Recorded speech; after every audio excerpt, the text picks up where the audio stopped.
Hello dear students, my name is Ayushi Gupta.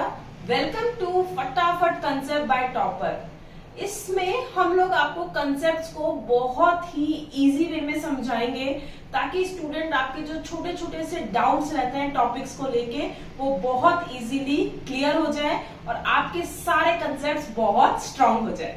And in today's session, we are going to discuss a very important and interesting topic, that is Mendeleev periodic table. As we all know students, हमारे जो scientist थे वो काफी struggle कर रहे थे to classify elements. बहुत सारे साइंटिस्ट आए, उन्होंने अपना कंट्रीब्यूशन दिया। सबसे पहले आए थे डॉबराइनर, उन्होंने एक ट्राइड रूल दिया बट वो भी फेल हो गया।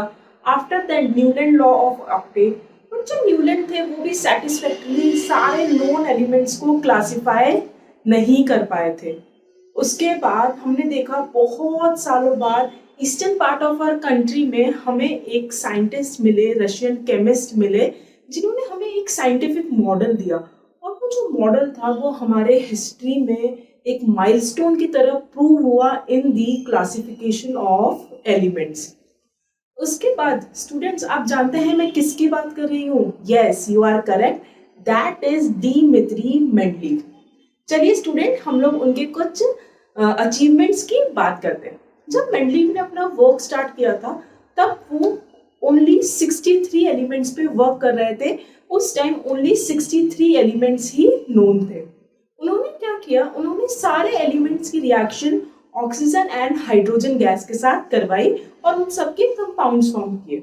जब रिएक्शन हुई तो उन्होंने क्या ऑब्जर्व किया कि जो कंपाउंड्स फॉर्म हो रहे थे उन सबकी जो केमिकल प्रॉपर्टीज थी वो सिमिलर आ रही थी। जस्ट लाइक हम लोग एग्जाम्पल लेते हैं सोडियम एंड लिथियम, दोनों ही सॉफ्ट एंड शाइनी है। दोनों की रिएक्शन अगर मैं ऑक्सीजन से कराऊंगी तो वो क्या फॉर्म कर रहे हैं? ऑक्साइड्स। लिथियम फॉर्म कर रहा है lithium oxide and sodium form कर रहा है सोडियम ऑक्साइड। जस्ट लाइक अगर मैं उनकी रिएक्शन वाटर के साथ करवा रही हूँ तो दोनों ही क्या फॉर्म कर रहे हैं? हाइड्रोक्साइड्स। तो हम बोल सकते हैं कि इन दोनों की जो केमिकल प्रॉपर्टीज है वो क्या है? सिमिलर। और इसीलिए मेंडलीव ने इन एलिमेंट्स को सेम ग्रुप में प्लेस किया और इन्हीं ग्रुप्स को उन्होंने एक टेबल में प्लेस किया। But at the same time जब उन्होंने एलिमेंट्स को ग्रुप्स में प्लेस किया तो उन्होंने एक और चीज ऑब्जर्व करी कि इन एलिमेंट्स के जो अरेंजमेंट था वो किस फॉर्म में हो रहा था? In the form of increasing order of atomic masses. Just like हम लोग देखते हैं कार्बन का एटॉमिक मास है 12, नाइट्रोजन का है 14 एंड ऑक्सीजन का है 16। तो ये इसी तरीके से क्या हुए? अरेंज हुए। तो एट द सेम टाइम जब हमने एलिमेंट्स को सिमिलर केमिकल प्रॉपर्टीज के बेसिस पे अरेंज किया तो हमने देखा कि वो automatically increasing order of atomic masses में अरेंज हुई। बट हमने देखा after every certain regular interval इनकी प्रॉपर्टीज में क्या हो रहा है? रिपीटिशन हो रहा है। और इसी वजह से मेंडलीव ने अपनी टेबल को नाम दिया मेंडलीव पीरियोडिक टेबल। रिपीटिशन किस तरीके से? सबने मेरे ख्याल से पेंडुलम देखा है। पेंडुलम क्या करता है? ऑसिलेट करता है एट रेगुलर इंटरवल। तो हमारी जो पीरियोडिक टेबल थी वो भी आफ्टर एवरी रेगुलर इंटरवल क्या कर रही थी? प्रॉपर्टीज में रिपीटिशन शो कर रही थी। और इसी के बेसिस पे मेंडलीव ने एक लॉ फ्रेम किया, that is Mendeleev periodic law. क्या बोलता है हमारा law? That periodic properties are repeated after every regular interval. जो फिजिकल और केमिकल प्रॉपर्टीज है वो क्या हो रही है? रिपीट हो रही है आफ्टर एवरी रेगुलर इंटरवल। तो ये हमारी मेंडलीव का क्लासिफिकेशन था। नेक्स्ट आते हैं design of Mendeleev periodic table. किस तरीके से उन्होंने पीरियोडिक टेबल डिजाइन करी? हमने देखा उसमें वर्टिकल कॉलम्स थे एंड हॉरिजॉन्टल रोज थी। जो वर्टिकल हमारी कॉलम्स थे उनको हमने नाम दिया है ग्रुप्स और टोटल 8 ग्रुप्स थे। और अगर हम लोग हॉरिजॉन्टल रोज की बात करें तो उनको हमने नाम दिया है पीरियड्स एंड टोटल कितने पीरियड्स थे? 7 पीरियड्स। तो ये हमारी मेंडलीव पीरियोडिक टेबल की डिजाइन थी। ग्रुप्स में जो एलिमेंट्स थे उनकी केमिकल प्रॉपर्टीज सिमिलर थी और पीरियड में जो एलिमेंट्स थे वो increasing order of atomic masses में अरेंज थे। बट स्टूडेंट्स, आपने क्या कोई स्ट्रेंज थिंग ऑब्जर्व करी हमारी पीरियोडिक टेबल में? हमने देखा कि मेंडलीव ने कुछ गैप्स छोड़ दिए थे अपनी पीरियोडिक टेबल में। अब वो गैप्स क्यों छोड़े? एक्चुअली उन्होंने ये प्रिडिक्ट किया था, जो मेंडलीव थे बहुत ज्यादा जीनियस थे, उन्होंने ये प्रिडिक्ट किया था कि फ्यूचर में हो सकता है कि कुछ और एलिमेंट्स डिस्कवर हो जिनकी जो प्रॉपर्टीज हो वो बिल्कुल सिमिलर हो। और उन्होंने प्रॉपर्टीज तो प्रिडिक्ट करी से गैप्स भी उनके लिए छोड़ दिए थे।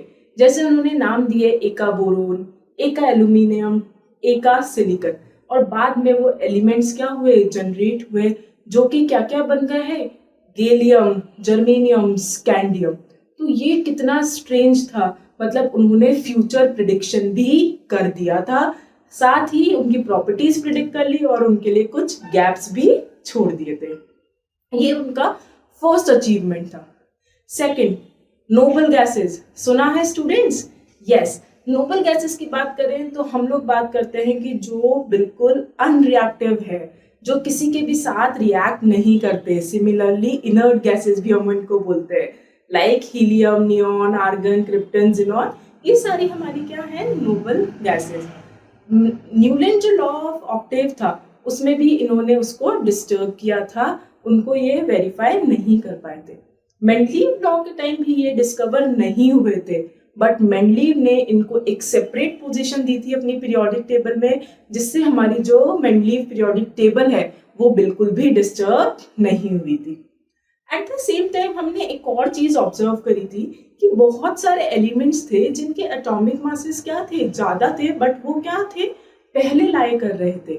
बट ये क्यों हुआ? बट मेंडलीव का जो मेन क्राइटेरिया था, क्लासिफिकेशन था, बेसिस था, वो था केमिकल प्रॉपर्टीज। अगर हम उनको मासेस के अकॉर्डिंग करते तो उनकी केमिकल प्रॉपर्टीज वेरी करती, बट मेन उनकी केमिकल प्रॉपर्टीज सही रहे, वो सेम ग्रुप में लाए करे, इसलिए उन्होंने इस तरीके से उनको अरेंज किया था।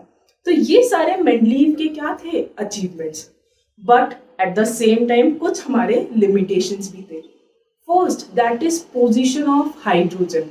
हाइड्रोजन आप सबको पता है एक रोग एलिमेंट है जिसकी कोई पोजीशन फिक्स्ड नहीं है, क्योंकि हाइड्रोजन की कुछ प्रॉपर्टीज सिमिलर थी एल्कली मेटल से और कुछ प्रॉपर्टीज सिमिलर है हेलोजन से, क्योंकि वो डायटोमिक फॉर्म में है। एल्कली मेटल से है क्योंकि वो HCl, NaCl इस टाइप के कंपाउंड्स फॉर्म कर रहे हैं। तो जो पोजीशन थी हाइड्रोजन की वो फिक्स नहीं थी कि हाइड्रोजन को कहाँ प्लेस किया जाए। सेकंड जो हमारा ड्रॉबैक था, that is position of isotopes. Isotopes बहुत लेट डिस्कवर हुए थे, बट आइसोटोप्स क्या हैं? Isotopes are the elements having same atomic number but different atomic masses. अब आप देखिए, एटॉमिक नंबर सेम है मतलब केमिकल प्रॉपर्टीज सेम है, तो वो एक ही पोजीशन पे लाया करनी चाहिए, बट उनके मासेस क्या कर रहे हैं, वेरी, तो हम उनको एक ही ग्रुप पे तो प्लेस नहीं कर सकते। तो ये भी उनका क्या बन गया था, drawback. Third drawback was cause of periodicity. उन्होंने बताया पीरियोडिसिटी क्या है, after every regular interval properties में रिपीटिशन, बट एक्चुअली प्रॉपर्टीज में रिपीटिशन हो क्यों रहा है, इसके पीछे क्या रीजन है, ये मेंडलीव को नहीं पता था, ये उसको एक्सप्लेन नहीं कर पाए, और इसी वजह से आप लोगों ने देखा उन्होंने बहुत सारे डिसिमिलर एलिमेंट्स को भी क्या कर दिया था, साथ में प्लेस कर दिया था। फोर्थ उनका जो ड्रॉबैक था, एनॉमलस पेयर ऑफ एलिमेंट्स। बहुत सारे ऐसे एलिमेंट्स थे जिनके मासेस तो क्या थे, कम थे, बट वो क्या थे, बाद में प्लेस कर दिए और ज्यादा वालों को पहले प्लेस कर दिया। अपन देख सकते हैं आर्गन एंड पोटेशियम। पोटेशियम का मास क्या है 39.1 एंड आर्गन का है 39.9, तो पहले आना चाहिए पोटेशियम, बट उन्होंने बाद में प्लेस किया था due to its chemical properties. तो ऐसे बहुत सारे, कोबाल्ट, निकल, ऐसे बहुत सारे एलिमेंट्स थे जिसमें वो increasing order of atomic mass का क्राइटेरिया फॉलो नहीं कर रहे थे, तो ये भी उनका एक बहुत बड़ा लिमिटेशन था। तो ये सारे मेंडलीव के लिमिटेशन थे, but despite of these limitation Mendeleev की जो पीरियोडिक टेबल थी वो हमारा सबसे फर्स्ट सक्सेसफुल क्लासिफिकेशन था पीरियोडिक टेबल का। So student, this was all about Mendeleev periodic table. I hope आप सबको ये बहुत अच्छे से क्लियर हो गया होगा। सो स्टूडेंट्स, फॉर मोर सच फटाफट concept, please like and share our channel, please subscribe it and do not forget to join our Telegram link. Thank you.